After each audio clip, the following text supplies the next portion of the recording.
আমাদের ট্রলারে আজকে রান্না হচ্ছে গরুর মাংস ভুনা।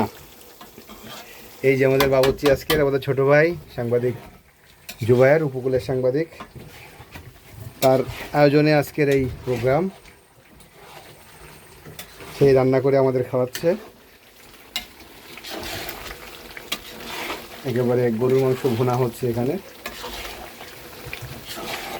সেন্ট শুনেই তো শুকেই তো অলরেডি ইয়ে হয়ে গেছে, কালার দেখে তো অর্ধবোজন শেষ। হ্যাঁ, অসম অসম, ওর হাত কিন্তু সেই। হ্যাঁ রান্না হচ্ছে সেটাই।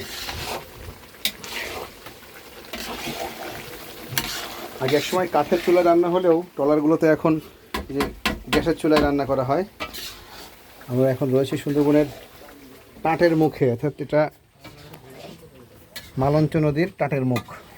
তিন নদীর মুখকেই আসলে টাটের মুখ বলে এখানকার মানুষ, স্থানীয়রা।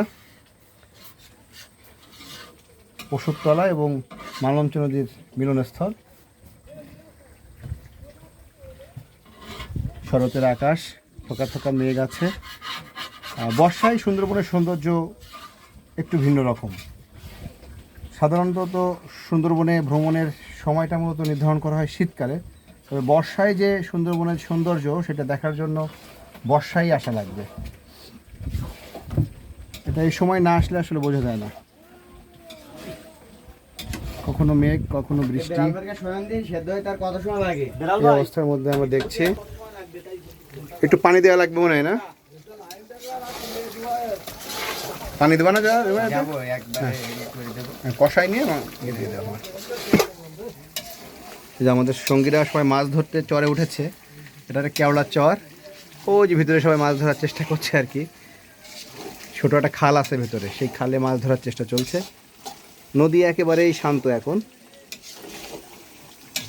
আকাশে চমৎকার মেঘ রয়েছে, শরতের মেঘ।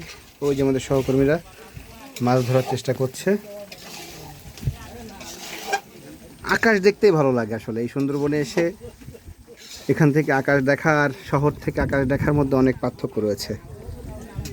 এত সুন্দরভাবে আকাশ দেখতে চাইলে শরতের আকাশ এখানে আপনাকে আসতেই হবে।